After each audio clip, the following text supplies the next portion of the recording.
found the helper sooner than I thought I was going to. Almost gone. Take it slow. There you go. You got him. Good job. All right, buddy. You got him. All right, here, let me switch your nets. Daddy will take that one. Oh, good job. Yeah, gotta get that moss out of there. Good job, buddy. Here, I'll switch your nets. Oh, here. All right, now take the other net so you can keep catching them. There you go. Good job. All right. Filling it up. It'll take a while. We get more butterflies because we're not taking it with us. I don't know. Maybe I will. I'm really supposed to be.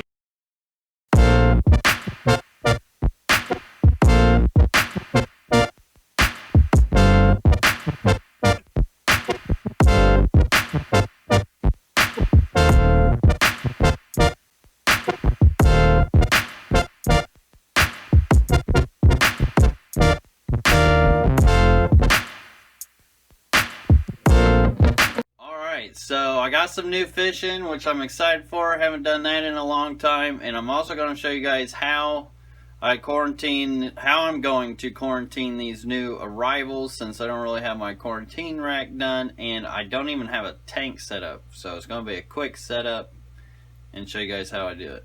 So yeah, awesome. Got some new fish from Twin City Guppies. Thank you for sending those out to me. I actually posted some pictures of my guppies on Facebook, and he replied to it, and I had to ask him about his fish, and of course I ended up finding some I loved, and he sent them out to me. So big shout out to you, Twin City Guppies. I appreciate it.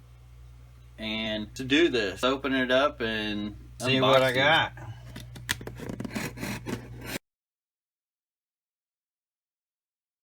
Alright, here we go. Dun dun dun dun.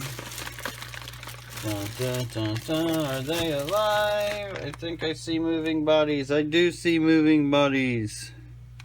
Sweet. So those are good. You can see they're pretty small. Alright, and those are good. So here, I'll show you guys what I got. Now, I was going to go through, untie the bags, whatever.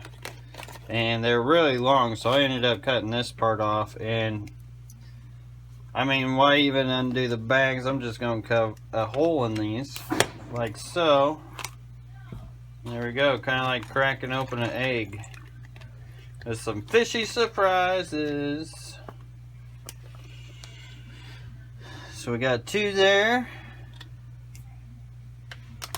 I want to cut a fish, that'd be no good. I'm definitely going to wash these. Not saying anything about his water or how he keeps, just I'm OCD about it and always wash stuff after touching foreign objects. But there you go, real easy to unbag it instead of tying it all. I will take these rubber bands off so I can recycle the plastic. I think it's important in this hobby that we do as much recycling as possible, because it helps. I mean, this hobby can create a lot of plastics, and we don't want to be hurting the environment, and it does help to recycle as much as we can. Alright, so scissors are washed and bags are recycled. So you can see here they're pretty small fish. It's a type of endler that I ended up getting, and I ended up getting some tuxedo yellow spear endlers. I think I'm saying those right. They're really neat.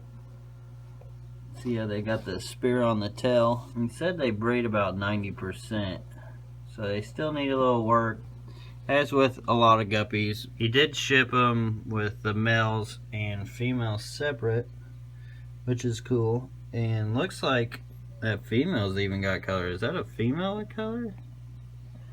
I mean, it looks like it. It's really hard to tell. Big enough to be a female.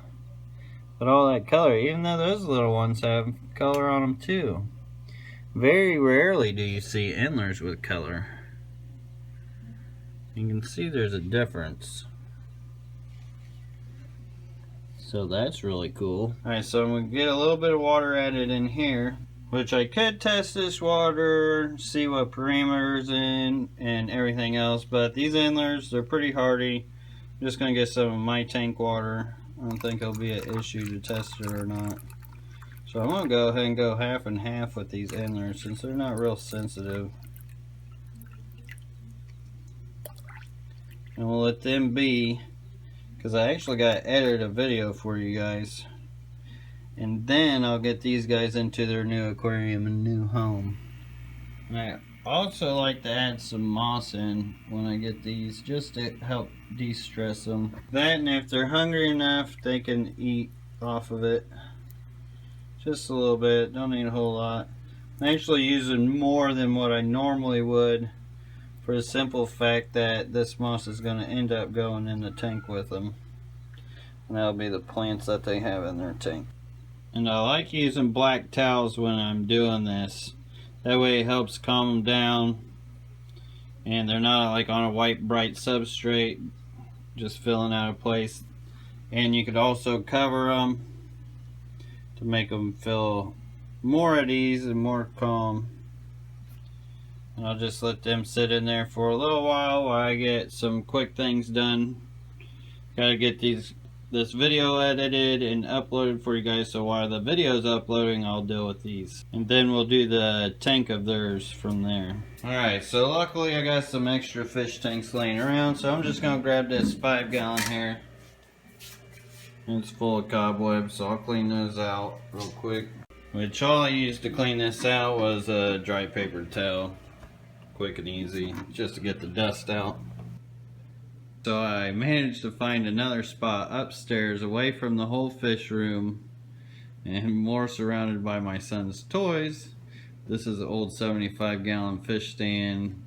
Small 5-gallon. I'm only going to fill it up halfway. That way I don't have to hardly use anything for meds. It'll be cheaper and easier that way. And got a little light for them. I could add Airstone air pump, but I don't really need that because they are endlers, and endlers don't really need Airstone, especially if there's plants in it.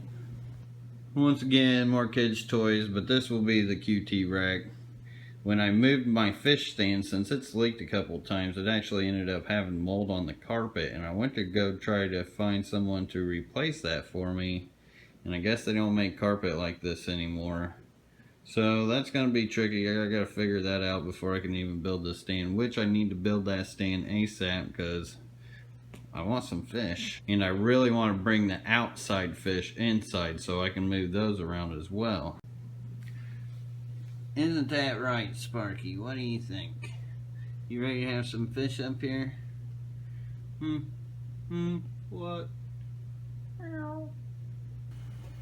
Alright, so I got a bucket, got a siphon, I got a sponge. Which, I got a bunch of these sponges for super cheap. I got them from Big Al's. They were less than $1. I think I got them for like 8 cents a piece. I don't know if they're still that cheap or not. I think I kind of lucked out on them. First things first, gonna have to siphon water into here, so I'll go ahead and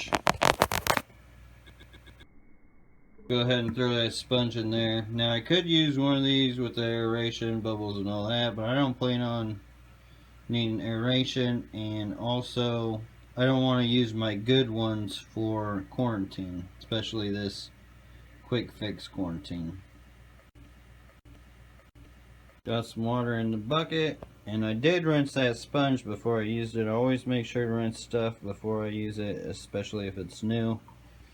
But I don't have any filters, but I do happen to have these sponges on these power heads. So what I'll do is I'll take this off and I will shake it into the bucket and get this all dirty. That way I can get some extra bacteria and stuff going on in this sponge. Which normally, if I wasn't worried about doing meds and stuff into the quarantine, then I actually wouldn't need this so much. But since I'll be medicating, it's good to have a good amount to start it off with.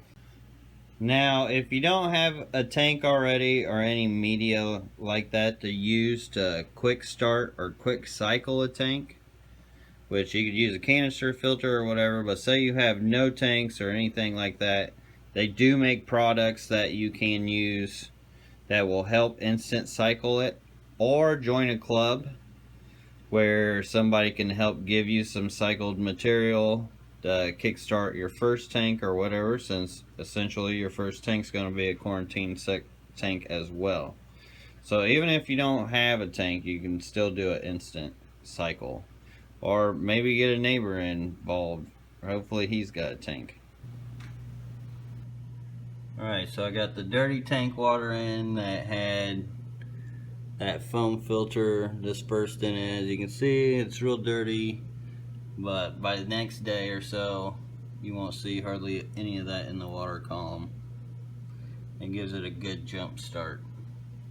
And technically I really don't need the light for these guys, but since they'll be quarantined, it'll be really helpful to see if any issues arise, if they do.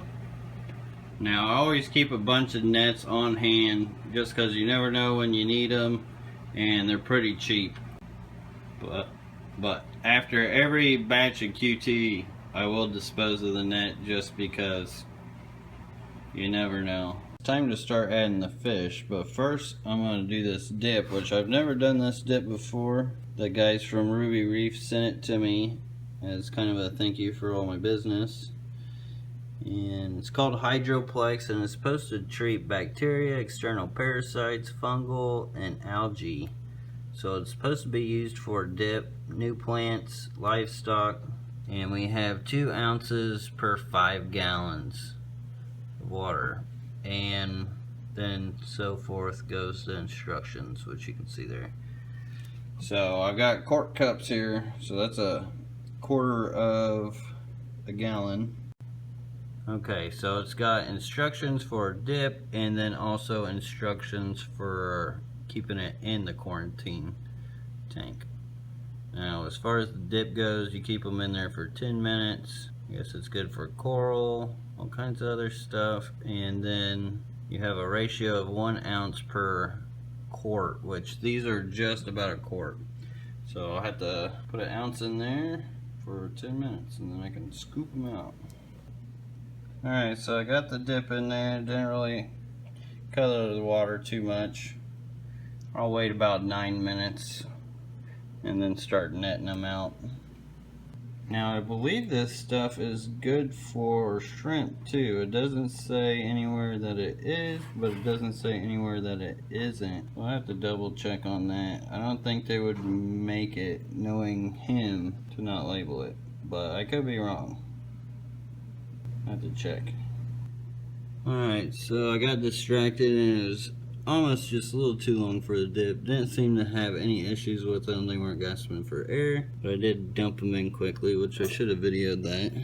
Either way, here they are. Look pretty cool. Can't wait to have a whole tank full of them. But we'll check up on these guys tomorrow. And the good thing about where it's at is this is the first thing I'll really see when I get up out of the bedroom. I'll be able to keep a close eye on them, make sure they're doing alright. Alright, water's in. Here you go, quick, fast quarantine setup. Barnett, Wesley Inler. Alright, so it's actually a couple days later.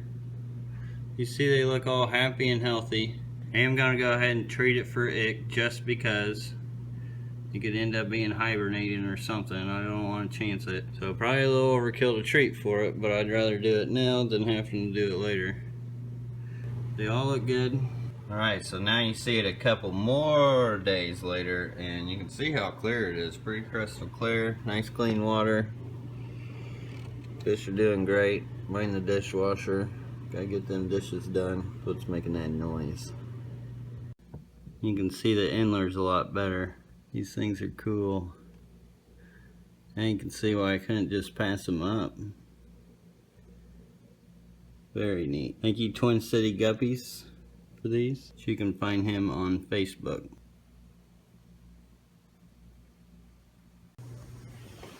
Alright, so there you have it. That's how you set up a quarantine tank and cycle a tank in one day. Hope you guys enjoyed. Hope you guys learned something.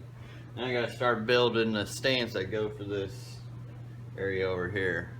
Kind of like that rug. Gives it a grassy feel. Till next time. Peace.